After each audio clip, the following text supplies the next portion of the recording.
Hi, it's Dr. Fox. In this video, we're going to talk about the 4 walls of fear. It includes self, other, past, and future. And it's so important to look at our fear. I think a lot of times we just make assumptions about fear or we just accept it. And if we break it down by looking at these 4 walls, because these 4 walls, how do these 4 walls keep you from moving forward? Fear is a huge deterrent.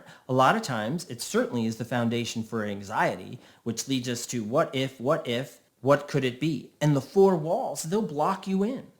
Are you afraid of looking at yourself? Are you afraid of looking at others and those relationships? Are you afraid of looking at your past and maybe the things you did? And if you do that, what prevents you from maybe forgiving yourself or making reparations? And making reparations, I think what we have to do, sometimes we have to apologize to those people that we've wronged. And certainly, I think if we're going to apologize, there's a big component in it for us. And I think that's okay. We have to make those reparations so we can be at peace with our past. You have to be at peace with your past, because if not, it impacts your present and your future. And when we talk about fear of the future, it's important to recognize that what you do today impacts your future. None of us, and I talk about this with my clients all the time, none of us have time machines. So we can't go back in time, go back to our history and tell ourselves, hey, don't do that. Or, you know what, this is a bad decision. You know what, don't do A, B, C, D, whatever it is. Because you can't do that. So we have to come to terms with that. And this is a technique called radical acceptance. We have to radically accept the choices we made at the time.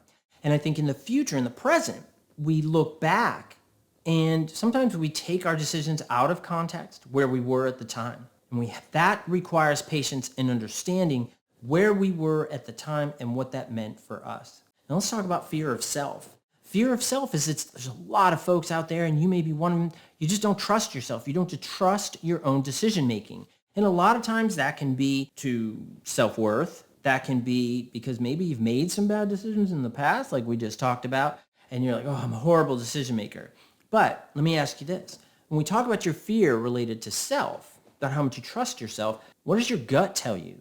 You know, in all the clients that I've had over 2 decades when I've been doing this work, I've never really met anyone that had a bad gut. And when I say gut, it means that I believe we all have good guts. We have to have good guts. We do have good guts, which is that instinct that tells you, this is a bad decision. Now, what happens is a lot of folks will get that instinct, and then you rationalize it, cognitively push it away, and you challenge it, and you say, no, that's not true, this is a good idea, oh, I'm going to do this for that reason, whatever it is. And that's the choice you made at the time, based on context, based on other issues as well. And when we radically accept something, we have to look back at those circumstances. And fear of self, boy, when we don't trust ourselves, a lot of the clients that I work with, because they're often challenged by feeling that they're not in control of themselves, feeling that the various mental health conditions or disorders or issues that they're contending with control their life, that they're not in control of that. And that's super duper scary. And that makes total sense. But we can gain control. We can attenuate, push down, minimize the fear that keeps us stuck in our 4 walls. And we have to first challenge that belief and fear in ourselves and not trusting ourselves. What about others? Can we trust others? What about the people in your life? How much do you trust them?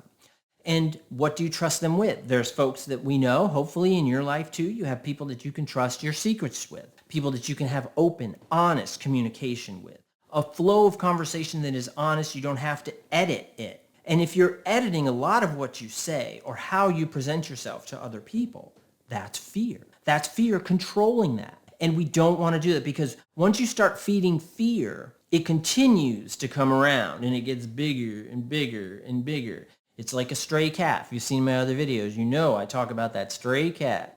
And the more we feed it, and that stray cat is that we're feeding a lot of this negative self-talk. We're feeding a lot of what's called family in the head. It's this chorus in our brain that tells us, oh, you're no good at this, you're no good at that, this is where you fail, and then we compare ourselves to others. Oh, you're not as good as him or her or whatever it may be. And so we do that to ourselves. But that cat, that stray cat, we're feeding that stray cat. We have to stop feeding that stray cat. And once we stop feeding it, it'll go away. It will. Doesn't mean it's not going to come back from time to time. And it will. And sometimes we get aggressive cats, and aggressive cats, they're hanging on your screen, and they want to come in. So you pull up the blind and you see this cat. It's going, meow, and it's right there. And it wants to come in. But we have to make that choice. And fear is part of that. So we have to hopefully have good people in our life that is not dictated by fear. Those relationships can't be dictated by fear. Part of that is fear of self, but there's also fear of other too. And if you don't have people in your life that you feel comfortable with, open with, safe with, that's where a mental health provider can really help you out. And hopefully finding the right one. Don't just assume that we're all the same, because everybody's different. We know that. So it's finding a mental health provider that you can connect with, who you feel hears you, doesn't judge you, but also helps to direct you and point you in a direction that challenges you a little bit and helps you go forward to push down that wall of fear of others. So past and future, those are the other ones we talked about past. Let's talk about fear of the future. Fear of the future. Where are you going to be in 5 years? I don't know. I don't know where I'm going to be in 5 years. Heck, I don't know where I'm going to be in 60 minutes. But you know what? I feel comfortable that I'll make the right choice because I know that the choices I make now are based on probabilities. Now, there's guarantees and there are probabilities. Guarantees are fallacies. There are no guarantees in life. There just aren't, right? So what do we do without guarantees? If there aren't guarantees, so which means that if I'm nice to you, you'll do something nice for me. Nope, that's absolutely not true. That's not a guarantee. That if I live a healthy life, that I won't pass away prematurely. Nope, that's not a guarantee. But life is about probability. And the way I describe this to my clients is that I put things in the framework that if you engage in positive behavior, it increases the probability of positive outcome. If you engage in positive self-talk, it increases the probability of increased self-esteem and confidence. If you engage in negative behavior and negative self-talk, it increases the probability of low self-esteem and negative outcome. So we have to look at that. Remember, world is about probabilities, not guarantees. If someone's selling you a guarantee, you should sniff around because something smells funny. So I hope this was helpful. Be aware of your 4 walls of fear and push them down, knock them down, move forward. I hope this was helpful, and I will see you next time.